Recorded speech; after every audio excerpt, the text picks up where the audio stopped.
I just am trying to write for, first of all, my inner child, my child, what I needed when I was a kid that wasn't there. The representation wasn't there. I'm writing for future kids to walk into self-love long before I did. And then I write towards our future. I write towards a better world. Like, what do we need in our world? What needs to exist?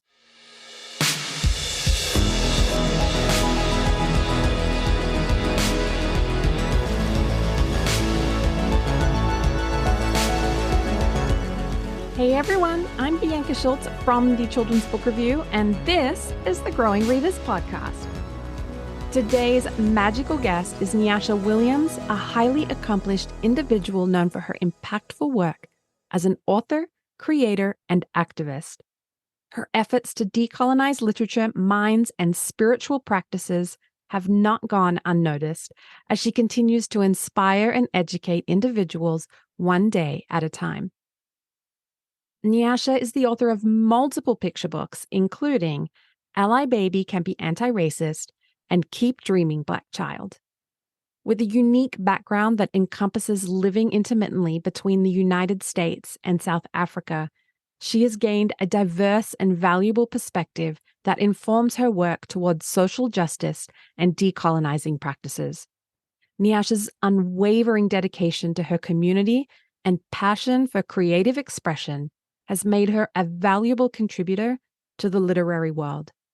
She currently resides in Colorado with her husband. Before I share our enlightening conversation, here's the synopsis for Ally Baby Can Be Antiracist and Keep Dreaming Black Child.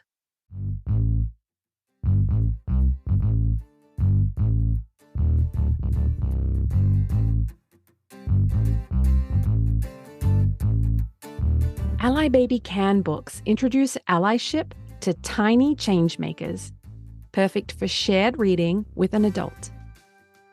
Ally Baby Can Be Antiracist models how young kids can stand up for members of the BIPOC community in the fight against systemic racism. Extensive back matter includes important guidelines for allyship, a kid-friendly reading list, and other helpful resources for baby and you. Keep Dreaming Black Child is an inspirational picture book for BIPOC children about the power of big dreams for their future selves, their communities, and the larger world. Keep Dreaming Black Child is an inspirational picture book for BIPOC children about the power of big dreams for their future selves, their communities, and the larger world. Nyasha Williams' picture book is a moving and powerful invitation to BIPOC children to fully explore their dreams for the future. Dreams provide purpose and meaning. They are ideas born of love. They take time to sprout and can sometimes be clouded by the doubts of others. But with patience and discipline, we can rely on our visions for a better world by following our dreams. Interspersed with explanations of what dreams are and why they are important, are affirmations that offer precise ideas for ways our dreams can affect change. Encouraging readers to reach for the stars and embrace others for what they are or wish to be. Keep Dreaming Black Child reminds children of the power of hope.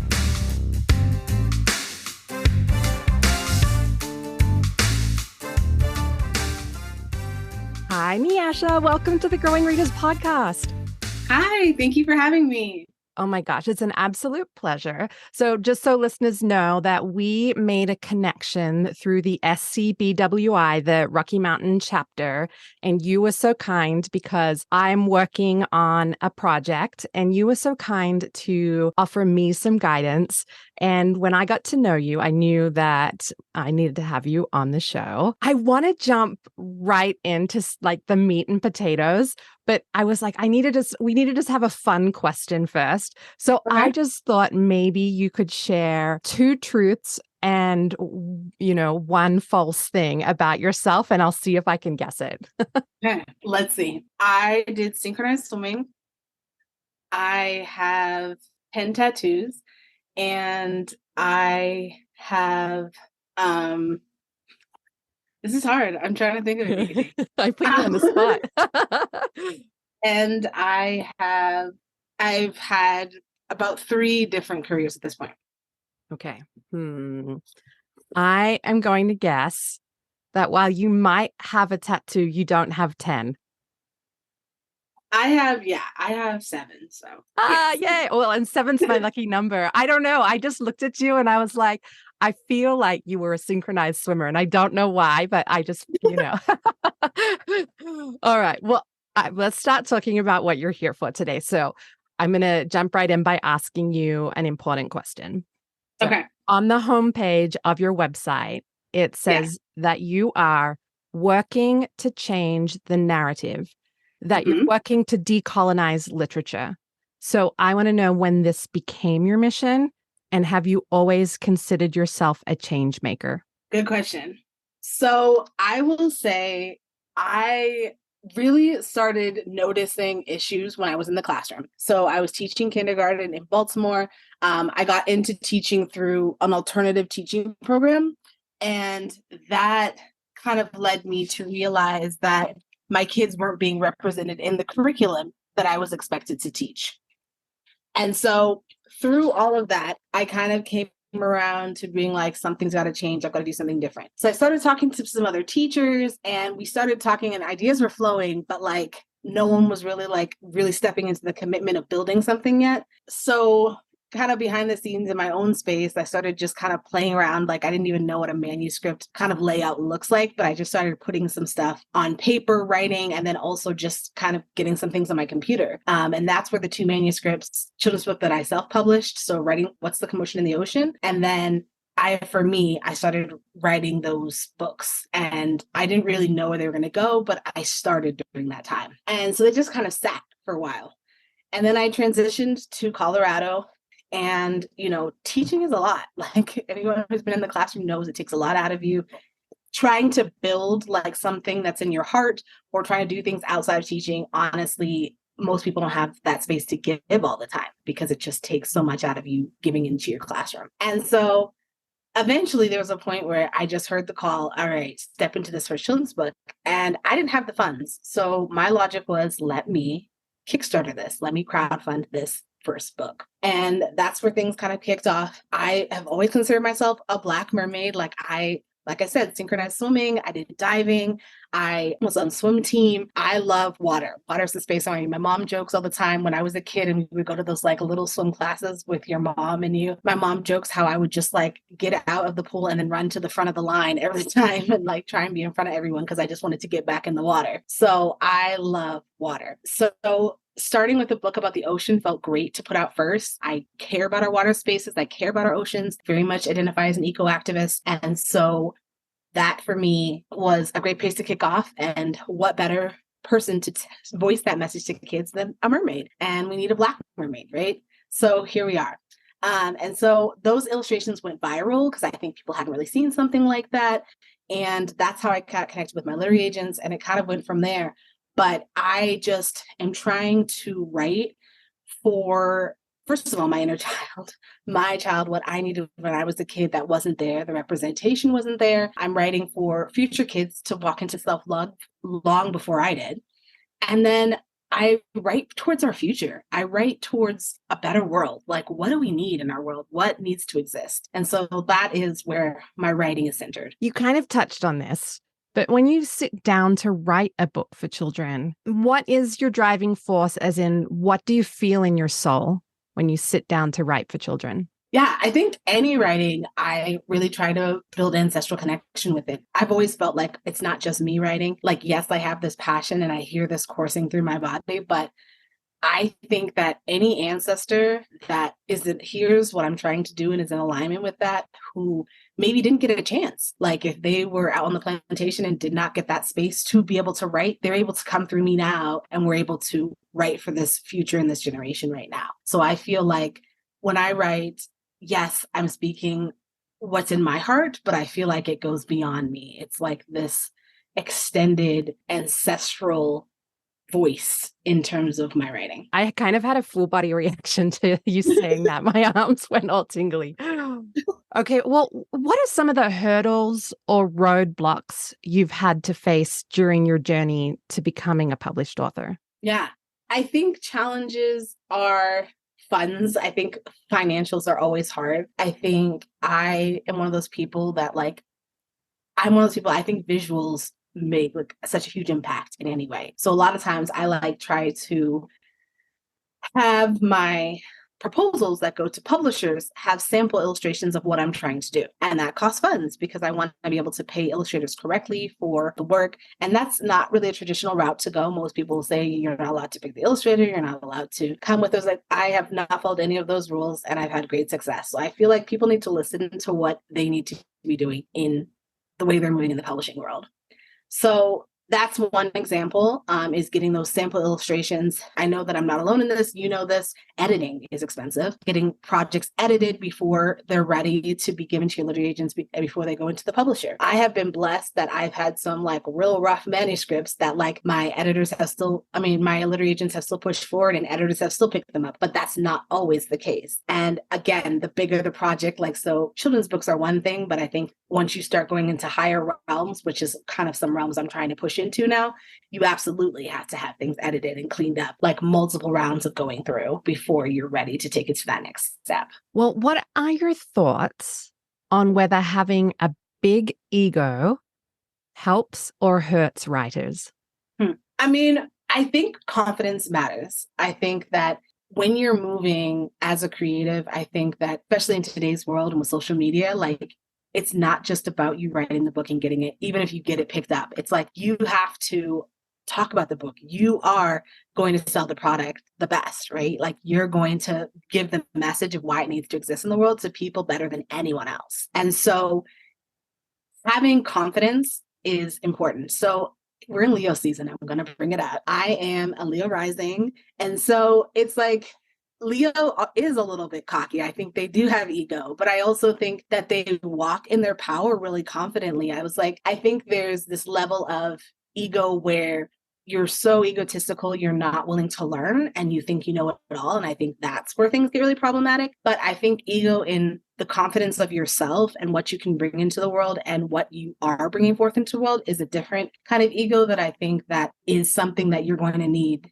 if you're going to be able to showcase your product to the best of your ability. The energy that you put into the world is typically the energy that comes back to you as well. And so if you sort of teeter-totter, then I feel like people pick up on that energy and then maybe they're not sure about the work that you're putting forward.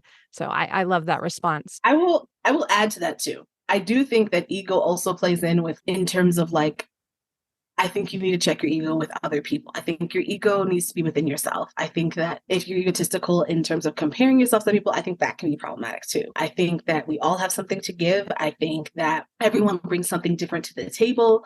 I think that, the reason why, again, even when you started this, you talked about how we had collaborated in terms of me sharing information and helping you as you're trying to build. And I feel like that's the energy I'm always in. There's a more than enough for everybody. We don't need to be in a scarcity mindset. We're all building, we're all creating, we're all growing. And I think that, again, there's even this dynamic of self-publishing versus getting traditionally published. There's this whole vibe of these people are better and whatever. And it's sometimes I wish we could shed all the label needing and the titles and stuff. And I get it. It's nice to be recognized for all your hard work. And everyone wants that. But I also think that honoring that, putting a book out into the world is a huge passion project and takes a lot of work and a lot of energy. And it should be honored in any form that it comes in, even if it's not perfect. I feel like it all takes work. And I think that, again, I've seen people have ego in those ways about oh, you haven't been published by the big five, then you're not on my level or you're not someone that I need to associate with. And I think that's something that needs to be checked and people need to slow the roll because, again, even if you look at it in historical context, not everyone's been given those opportunities. We know how many manuscripts actually make it through those doors and actually get picked up. Let's honor that everyone's on their journey and everyone's going to put their words out into the world the way that they feel like they are able to.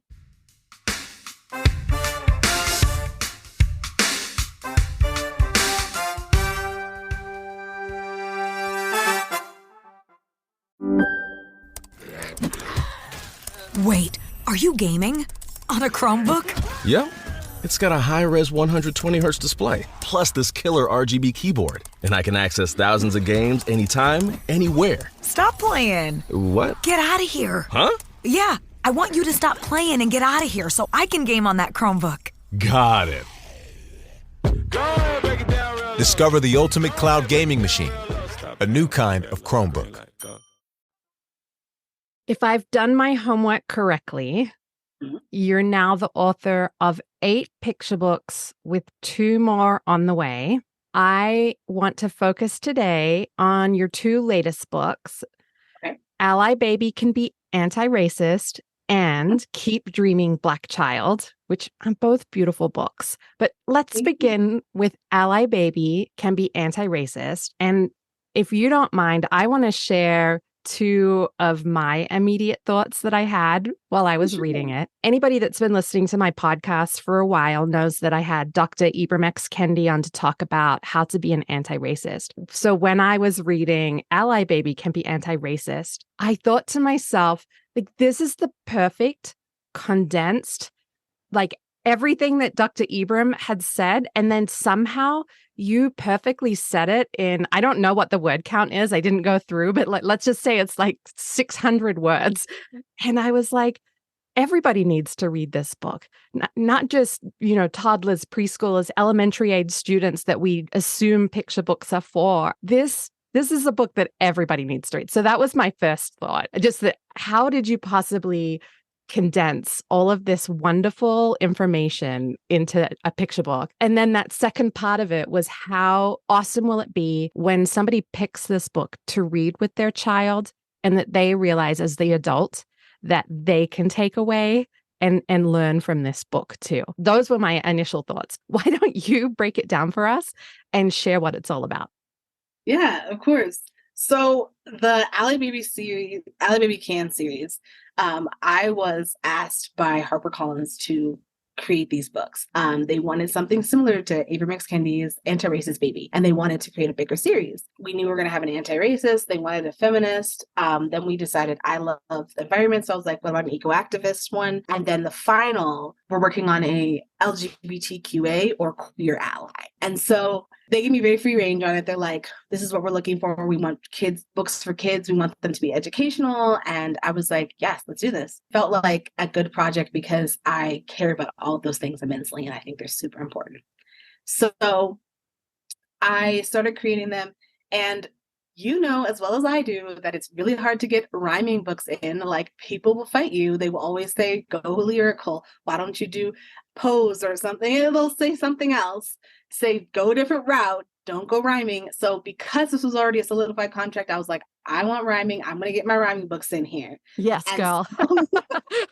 And so I got my rhyming books in. All 4 books rhyme. And I mean, I think that made it somewhat a little bit more challenging, but important. I didn't want to shy away from hard words. I never have in my classroom. When I taught kindergarten, we always use the correct terminology because kids can handle it. And it's good for them to use the correct words when they're talking about specific things. And so I dove right into that. And Antiracist was the first book we completed. And it was a very easy one for me. It was probably the smoothest, easiest. Everything got checked by sensitivity readers. Like, everyone went over them as a sensitivity reader and made sure everything was on point and everything made sense. So yeah, it really came together. I wanted to make sure that there were diverse bodies and diverse characters within the book. So we made sure that, we have different kids and different looks in the book in that way. Jade Orlando's the illustrator, and I think she did an amazing job on the series. I think that, and I feel like this for all my books, a lot of them, I think they work on multiple levels. And I feel like this for all books. Like you said, first of all, I don't think picture books should just be for kids. I think they're for everybody. I think they beautifully put these powerful messages in the simplest form. And I think everybody can receive picture books in that way. And then these books, I feel like we made sure, like, even if the child cannot access the words, they can access the pictures. And the pictures speak volumes. And we made sure that everything we were trying to voice in the words that I wrote is illustrated through the pictures. So even if the child is just accessing the pictures, they will understand the concepts through that. And we do that, in the classroom all the time. Like, what's happening in the picture? What can you pull from the picture? What can you notice? What do you wonder, And we do that kind of work. And I think that just from the pictures alone. Then, of course, we gave a dictionary because we do use all formal terminology like pink tax, all the different things, all these different words that people may not know. And so making sure that people do have formal definitions if they are unsure. But to me, it was really important because this book to me is kind of like the most basic blueprint into stepping into allyship, right? Like that's what these feel like to me, these books. And so I hope that families bring them home, they're reading them to their kids. But yes, like you said, it's not just for the kids. It's very much for family and adults and people in the space to learn from in ways that they can move as allies and step into allyship. And now I want to make sure, because I was saying the Ally Baby series, but do you say Ally Baby or do you say Ally Baby? Ally Baby can. Ally Yes. Baby. Yeah. Okay, good. I want to make sure I was pronouncing it correctly. Yeah. When I first read it, my daughter has a friend named Allie. So I immediately said Allie. And then I'm like, well, no, it's about being an ally. So it has to be Ally. Yeah, first person who's gotten that. So yes. Perfect. Well, can you share a highlight from this book? Maybe it can be a quote or a favorite illustration. Yeah, I think one of the best illustrations, and I think the illustrator as well feels this way, is the picture with the kids eating together, like the table, right?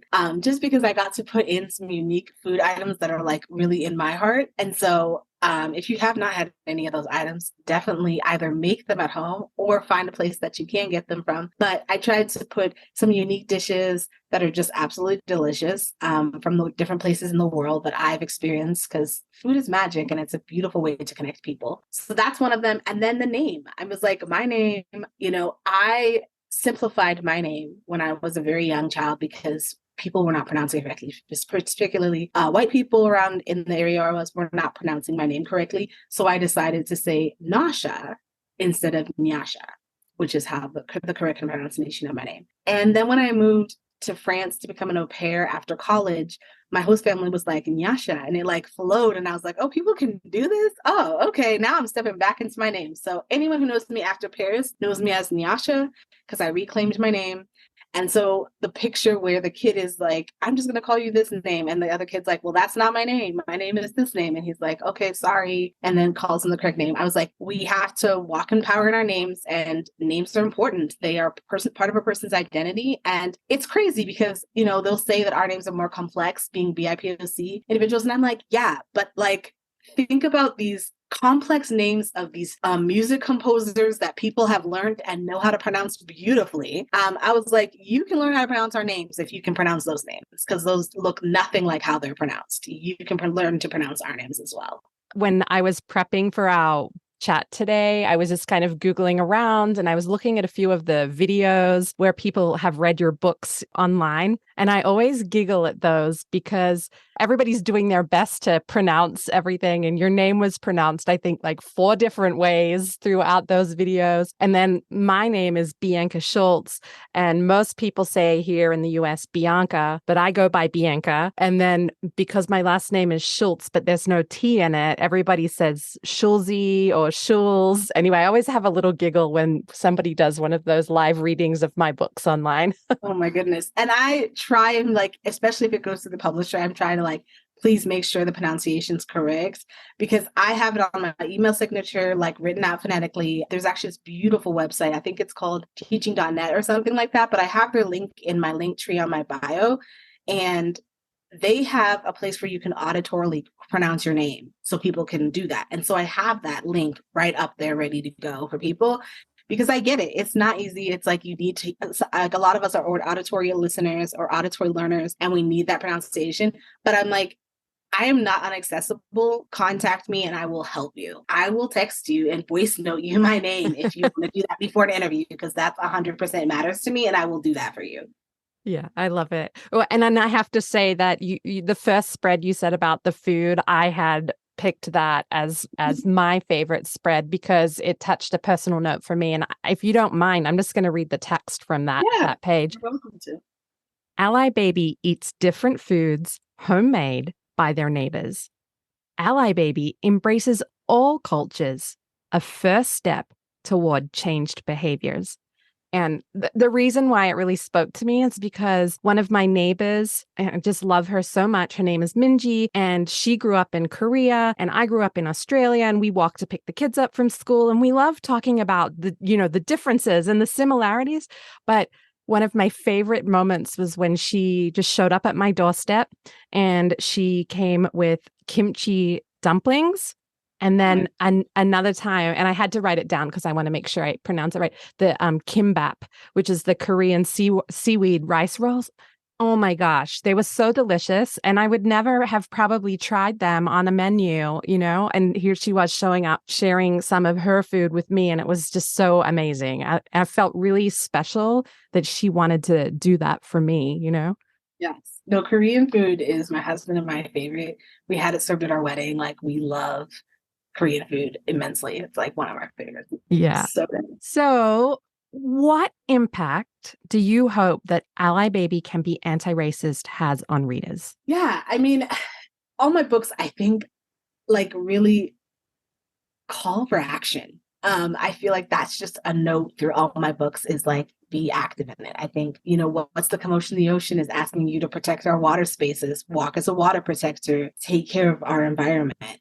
I Affirm Me is asking you to walk in self-love. It's asking you to do daily affirmations and step into that power and make sure that you are honoring yourself and walking in your worth. I Am Somebody is talking about making sure that you realize you are somebody, you have a voice, and you can create change, and knowing that and stepping into that role. And the Ally Baby series is very evidently asking you to step into this form of allyship, each one has a specific form of allyship that they're centered around, but stepping into moving in these ways. I mean, again, like I said, these books are just a start. There's so much more to allyship and being a true co-conspirator, but stepping into being more than just a kind person, like stepping into actually doing things that are creating change and building a more equitable and just world. Yeah. Absolutely. I was going to move right on to the next book, but I feel like I can't recall the exact text, but in Ally Baby Can Be Anti-Racist, there's that moment where I think people, and I obviously can't speak on behalf of all white people, but I think people sometimes get afraid of making mistakes, of saying the wrong thing, of just trying and failing and not knowing all the right acronyms and the right terms and everything like that. But the truth is that that's part of being anti-racist, is that you have to push forward and you have to make a difference and you have to change and you have to be willing to accept when you have made a mistake and you own it. And I think that was a great part that I took away from Dr. Ibram Kendi's book and from this. And I loved that you had included that, to not be afraid to make mistakes. We are all going to make mistakes. I was like, that's actively what everything is going to be about. We're all going to walk into making mistakes. It's your reaction in the end, like after realizing the mistake or someone calls you out on it, and it's that accountability within that. So it's basically your reaction and then the accountability aspect. Because I've made mistakes. I was like, we're all need to work to be anti-racist, because just because you're BIPOC, that doesn't make you anti-racist. It's like, the reality is that we all need to decolonize. We all need to indigenize, because we are in systems that actively promote us being racist, being, misogynistic. Like, our whole society, through the patriarchy, through all these different systems, is not in alignment with the liberation and everyone being okay. And so we actively have all grown up in these. We've been pretty much programmed in them. Like, they talk about the indoctrination. We've all been indoctrinated through these systems. Like, what people choose not to teach or choose to teach, yes, that is indoctrination. And when I think of historically what I was taught growing up in the States, history wise, I didn't know about the Tulsa Race Massacre. I didn't know about all these different historical aspects of my ancestors' history that I should know in this country. And these are the kinds of things that again, you're trying to shape us looking at America in a certain way, or viewing Black people in a certain way, or viewing this or that in a certain way. And we want the full picture. We want the full story. That's why it's so important. New narratives and all voices are heard right now in stories, and making space for that. But yes, it's very much, again, we're all going to make mistakes. It's just honoring that that is part of the process. Humbling yourself, because that ego can come up. And I think sometimes it's hard. I think an example in my family would be Thanksgiving. Thanksgiving is a day of mourning for a lot of people in this country. Like the first people of this country, it's a day of mourning. And so that's not how I was raised, though. And that's not how many of us were raised. And it's only really coming deeply in a more conscious light in our society into question now.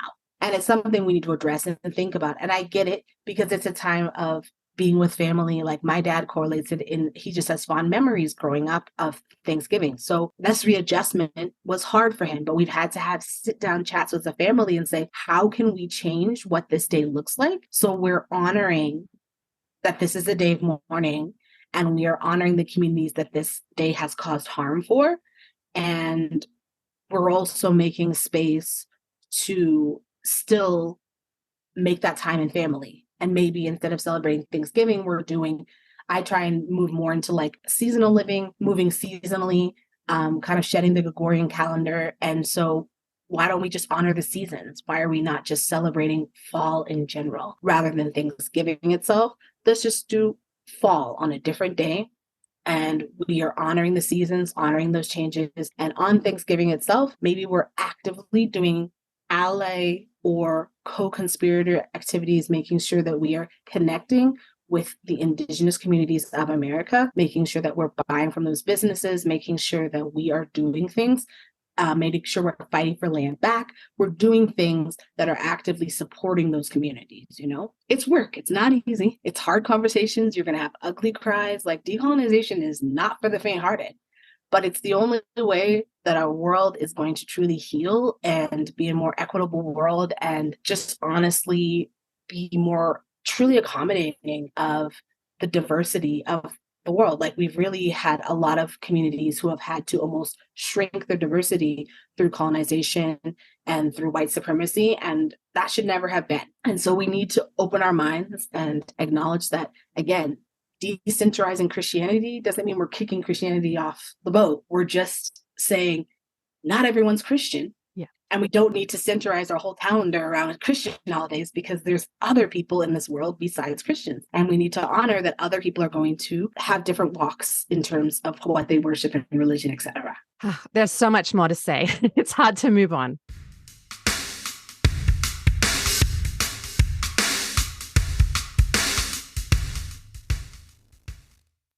I would love for you to share with listeners what Keep Dreaming Black Child is all about. Yeah, so Keep Dreaming Black Child is really my love letter to the world in general, but really to Black children. And then in a deeper level to some close friends and family of mine who expressed to me that they felt like they had given up dreams because people had told them that they could not do them. So they had told them that, you know, this was too big, or that's not a financially viable job. I'm sure a lot of people have heard that there was just some jobs you just couldn't walk into because it was not financially viable. They gave up on certain dreams, especially creative dreams. It seems like that's a big one where people will say that's just not possible. You aren't going to make it. It's too tough to get in there. And so this book is centered around children not losing those dreams, like those original dreams you have in childhood that just like brought you so much joy, and like that's what you wanted to be when you grew up, and it was just, you know, you dressed up like that every day. Like those kind of dreams, just don't lose that. And so the goal is to walk in power in those dreams, don't lose them, and stay with them. So yeah, that's really what that book centered around. It was 2 manuscripts originally, because I had one manuscript that was basically affirmations I wrote for the world, like in terms of what people can voice and say in affirmation of building the world that we need. And then I also wrote a training book manuscript centered around really dreaming and holding on to your dreams. And my editor was like, can we blend these? And that's how Keep Dreaming Black Child came to be in the world. Yeah. Well, it's such a beautiful ode. I love that it's specifically, you wrote it with Black children in mind, but it's really a book that everybody can read. It's so beautiful. Will you share a highlight from the book? Yeah. First of all, I want to obviously the illustrator is magic. Her name is Sawyer Cloud. I'm obsessed with her. There's two illustrators that it was like, you have your dream illustrators to work with. She was one of them for me. So I'm so blessed. I have 3 books with her, 2 still on their way, and then this one here. And so I just am so honored. She has this whimsical style that gives me the Studio Ghibli vibes, just those feels, those good vibes and whimsical vibes. So I love her work. So the illustrations are just absolutely stunning. And then in terms of my favorite part of the book, my husband and I love the picture with the little girl with her locks, who's got the megaphone. The locks are so long, they are bigger than her. They take up the whole spread, so 2 pages, and it's so precious. And it's just such a sweet image. And then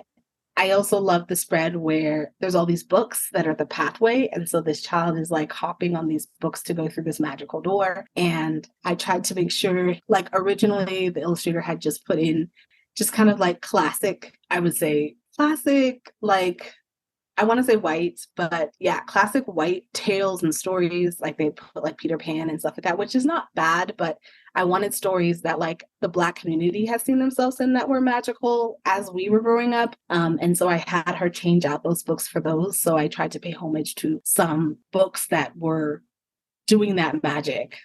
Long before we've fully starting to really step into it now, I don't know if I was just hungry when I read these 2 books of yours, but my favorite spread from this book is the one with the giant food-filled table again, surrounded by all of the different people in so many different shades of beautiful brown. And the words are, dreams are always worth our time. Our future needs you to keep dreaming. I dream of a world in which those who have more than they need will build a longer table, not a higher wall. And I just thought that was magical. So thank you for writing it. Yeah, no, I love communal tables. I think they're so beautiful. That's one of my favorite things to do in summer is to go to the farm to table dinners out in Colorado out here. I mean, I've done them. I hope to go to ones that are not in Colorado, and expand my, experience in that way. But I love communal tables, just meeting new people in that way. And they're normally outside and you're in the evening under dusk into the stars. And it's just so beautiful to eat right from the farm, connect with the farmer. It's so gorgeous. And that's kind of the vibe I was going for with that gorgeous table. Because that just, I don't know, it's just a beautiful way to connect in community, obviously over food. And then I think outside under these beautiful tables, I just think it just brings me a lot of joy to be in those spaces. What are your hopes for Keep Dreaming Black Child? What do you hope readers take away? Yeah, I hope that they take away stepping into whatever career-wise would spark and light up your world. A question I ask a lot of people is, if you didn't have to worry about funds at all, money was not an issue, what would you truly want to be doing in the world? What would you want to be building, creating, doing job-wise? And then I'm like, okay, well, that's probably what you need to be doing. You just need to figure out a way to make that financially viable to live in the world. And that's challenging in our world because, again, a lot of times we're still not paying living wages on things, and it's a mess out here. But I think that we are in this beautiful space to start building anew. I think that if there was ever a time where people could step into things that haven't been done before, or things that have been told that this is impossible, I think we've seen so much of the impossible happening in the last few years. So I say step into it.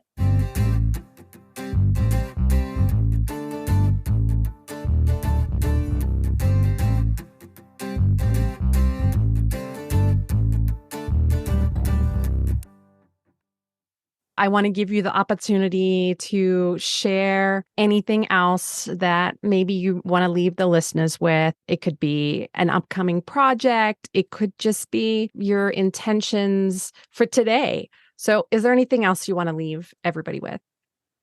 Yeah, Okay, there's a couple things. So I will talk about upcoming projects, and then I actually feel like I'm hearing the call to pull from my tarot deck a card for today.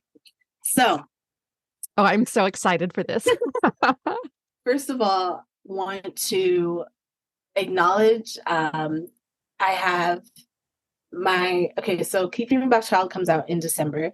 And then I have in September coming up. That's when Ally Baby Can Be Antiracist comes out, as well as my Oracle deck that I wrote with my sister. It's a sister co-created Oracle deck, and it is Elemental Alchemist, and it is centered around the elements. And I wrote water and air, and she wrote fire and earth, and together we wrote spirit. That is something that's coming out into the world. And both of my decks have journal accompaniments. And let me tell you, the journal for the Elemental Alchemist is phenomenal. If you're a bullet journey girly, we made like a spiritual bullet journal. It's amazing. I mean, I will say my tarot one's perfect for starters. Like if you're one of those people who's just getting started on journals, and then the bullet journal one is like the next level. It's like ready. It's cute. You color in things. Like we really did it. It's amazing. The illustrator on both decks is Kamishka Naidu, my friend from high school. We went to high school together in South Africa at Pretoria High School for Girls, and we've still stayed connected, and she did an amazing job on both decks. So next year in the summer, my mother-in-law and I wrote a book called Saturday Magic, and that book comes out in the summer, and so we're so excited for that. I love my mother-in-law. We're super close. She's amazing. She's like, I'm the daughter that she never had, and she feels like I give her the experience of what it would have been like to have a daughter. But we are super connected, and spiritually we're very aligned, so that's just awesome. We wrote a book, and it's kind of like, we call it a hoodoo story because it's about dreams in the Black community. I mean, a lot of spiritual communities, but in the Black community specifically, there's a lot of dreaming that happens in terms of like understanding your dreams and what that means. And so this little girl has a dream, and she asks her parents what it means, and her mom's like, you got to figure it out. So she spends the whole day trying to figure out what her dream means and going about her day.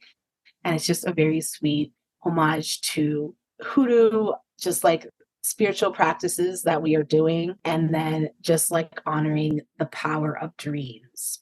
I want to know now. You're going to make me wait, aren't you? I want to know what the dream means.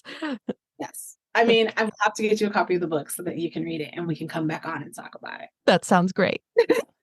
And then I wrote a book with my friend, again, another rhyming one. So I'm going to have another rhyming one. This one is awesome. It's a Kwanzaa book, which this is crazy because my editor picked this up. She was like, oh my goodness, there's like no Kwanzaa books out here. She was like, the books are like from the 90s. She was like, this is really like crazy that there's like nothing. And she's like, this is such a necessary book. So we wrote a book up for Kwanzaa. It's rhyming, it's lyrical, it's really beautiful. And Sawyer is illustrating it, so it's going to be magical. But we really wanted something that just beautifully embodies Kwanzaa and gets kids excited about Kwanzaa, because I feel like kids are hyped about Christmas, but it's like we want kids to be excited about Kwanzaa. Kwanzaa is really beautiful, and we really wanted to showcase the beauty of Kwanzaa. So that was really the intention of that book, and we hope to expand and make other Kwanzaa items and books and things, but this is like kind of our kickoff with that, so that's really cool. And that's next year. That one? That will be 2025. Okay. We'll wait. We don't want to wait, but we'll wait. Yeah. This is like we just started illustrations, so it's like still very beginning. It's such a slow process, the children's book world. I feel like a lot of people don't realize how long it takes from the moment you finish the manuscript to when it actually comes out. Yes. And that's again a difference in if you do tradition pub or self-pub, because self-pub you could do a lot faster. Yes. A lot longer with tradition pub. And then I also am writing, I'm working on with Andrew McNeil, so the same people who are part of the Oracle deck. They are going to be publishing, it's going to be more an adult book, but I feel like all people get joy out of these books. It's a seek and find book. So I made a first seek and find book that I had never seen a BIPOC one, like anyone with people of color. So I was like, this needs to exist. So I found this beautiful illustrator online. She's from Austria. And so she did 3 samples for me, and that's what we pitched it with. And it got picked up, and it's gorgeous. It's coming together beautifully. And so we're working on that right now. And so it's going to be an adult book, but I feel like everyone's going to get joy out of this book. It's like, who doesn't like seek and find books? Yeah. And so, yeah, kids and adults are going to be able to go through and find the different things on the list. Yeah, I just know that those books were really fun for me growing up. And I was just like, I feel like I've never seen diversity in them. I'm like, it literally doesn't exist. I feel like I literally might be the first person creating that. I'm sitting here like trying to think, and we have a lot of different ones, and I can't think of any diverse ones. So it's like necessary, and it's like just the beginning. And I don't feel like it's a copycat, because it's like clearly there's not enough. Like it doesn't exist. So step into it. Although those illustrations are no joke, because they're going to be a level up in terms of price, because it's a lot of illustrating for the person to illustrate. What else? So I'm also working on something with my mother-in-law. We're working on ancestral money, which is kind of a different realm. It's kind of more into our spiritual, like tarot, oracle deck vibes. We're going to launch pretty soon. It's like, we give offerings to your ancestors. That's just like kind of the vibe. We leave offerings on the altar, food and different things. And like a lot of people practice ancestral veneration without realizing it. So if you have a place in your home where you have pictures of people who have passed away, if you have items you still wear, heirlooms, that's all ancestral veneration. We're all doing it, whether you're conscious about it or not. And food is one of those things. When you keep recipe books or you make recipes from people you love, and you do this, or, even buying alcohol that this person liked and just pouring a glass for them, that's all ancestral veneration. And so one of the things you can do in ancestral veneration and offering is giving money, so that the ancestors have like this energetic energy to clear karmic debts, or to be able to just have energy to be able to help you and aid whatever's need is in our world right now, whoever needs it in the family, the whatever. And so again, this is a space where I wasn't seeing enough diversity in the money. There's very few people who have money with Black ancestors on it. So for me, that was something to step into. So I'm working on that right now, finalizing it really. And I want to kick off and launch that and have money that we are consciously venerating people who ancestrally were doing a lot for our community and have done a lot for our community. I also want healing in that. There's some people who are on this money who didn't get the recognition they deserved in this lifetime. An example would be Henrietta Lacks. So she's in your body right now, I can tell you that. She was sick, so she went to Johns Hopkins, and she ended up dying, and they took her stem cells without asking her. And her stem cells are able to replicate, like they just don't stop. They just replicate. So in terms of that, they're used for everything. In terms of all vaccines are created from them, like they are used for all medical industry. There's no level of like putting a number on how much she has aided this world. We all have her in us because we've all had medical help that she has aided through her cells without her consent or her knowledge. And so it is a wild story. And thankfully, slowly, people are starting to acknowledge her family. It's crazy because her family still struggles with medical bills and has medical issues with paying their medical bills, and that's something that they should never have to worry about for life, considering what she's done for this world with her cells. And so they've never been compensated. I was like, there is a book about her, but I really honestly could not read it. I got super bothered dedications are important to me now, being an author. And so when I read the dedication, she did not put in her dedication to Henrietta Lacks, and you're writing about her life. Like that really bothered me because it's such an ancestral piece of work, Yeah. And so it really bothered me that she didn't acknowledge Henrietta Lacks and all that she's done, and like just honor her as an ancestor in that dedication. She dedicated to like some family member of hers, which I was like, this is weird. Okay. It's really important story. And so she's on the money, for example, in healing for her and acknowledging all she's done. And also I put the energy of like not having the same harm that happened to her happen in her lifetime, or having things taken of our consent medically come forth. So there's a lot of levels to my ancestral money, but it's healing and then honoring and venerating these ancestors. And then also you can do an asking of what you need and your intent around them based off the energy that ancestor brought forth into the world. I feel like your brain just must be constantly creating new things, and I don't know how you streamline and decide which project to work on next, but it's hard. I mean, and this is why I love co-authoring, and that's why co-authoring is like big for me, and I step into that deeply because co-authoring is, first of all, just a beautiful space. It's lovely to co-create with people. I feel like you just get this beautiful synergy. And I think it's going to help us build narratives that are stronger, because if you have somebody else coming in with their opinions, their thoughts, their version of how they see the world through their lens, I just think it's going to make a stronger narrative. Yeah. And so I'm very much about that. And so that helps me when I step into projects, is like, sometimes I'll be like, oh, this project definitely needs to come forth. I definitely ask my ancestors what needs to come next. But also sometimes I see somebody, I'm like, oh, this person feels like they're really good to help me build this. And so that helps a lot. But yeah, I mean, the other huge thing that I'm working on is I am working to build my own publishing company. I've heard the call. I feel like, I'm not getting everything I'm wanting from the publishing world.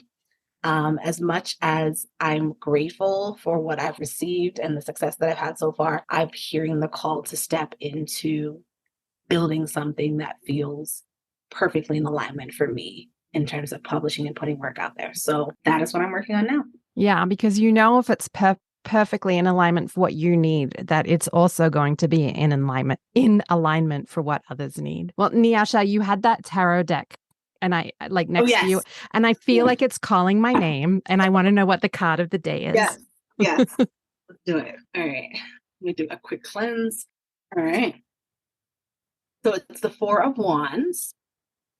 And I love to read my sections because I feel like I'm the author, so I wrote it. But I will say this is definitely about stability, and a good foundation is what I'm hearing today. So let me pull up the 4 of Wands. All right.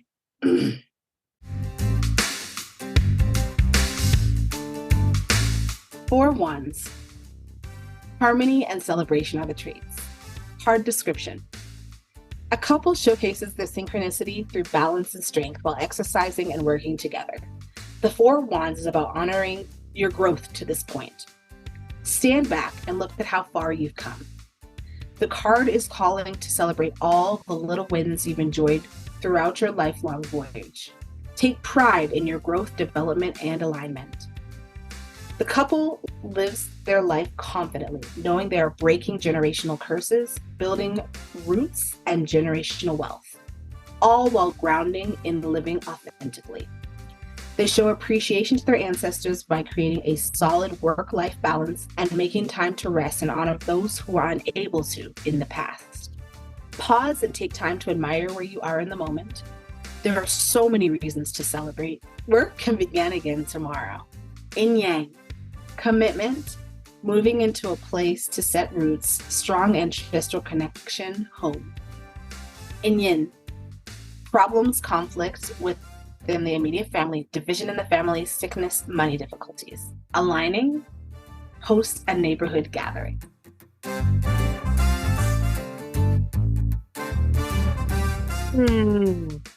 I feel like that card was kismet. I mean, especially like host a gathering with food, and the illustrations I picked twice today were that too. Oh man, I'm going to have to get your tarot deck, I think. I appreciate the support. Nyasha, thank you for being authentically you and demonstrating what it looks like to live your calling. I'm grateful for you, your time, and your books. And just thanks in general for being on the show today. I appreciate you. Thank you. I appreciate you having me and bringing me into the space. And I love talking to you today.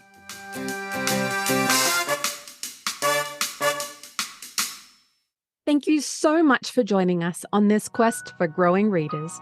Be sure to check out our show notes. You'll find links to order copies of Ally Baby Can Be Anti-Racist and Keep Dreaming Black Child. Nyasha invites you to visit her at nyashawilliams.online. This link's in the show notes too. And remember, if you love listening to the Growing Readers podcast, you can hear it on Apple Podcasts, Chromecast, Spotify, or anywhere else you enjoy listening. Be sure to follow the show to get new episodes as soon as they launch. If you're enjoying our book chats, please leave us a review, and while you're at it, tell a friend to come and have a listen. The Growing Readers podcast is a production of the Children's Book Review. To find more books just like Ally Baby Can Be Anti-Racist and Keep Dreaming Black Child, I hope you'll visit us at thechildrensbookreview.com.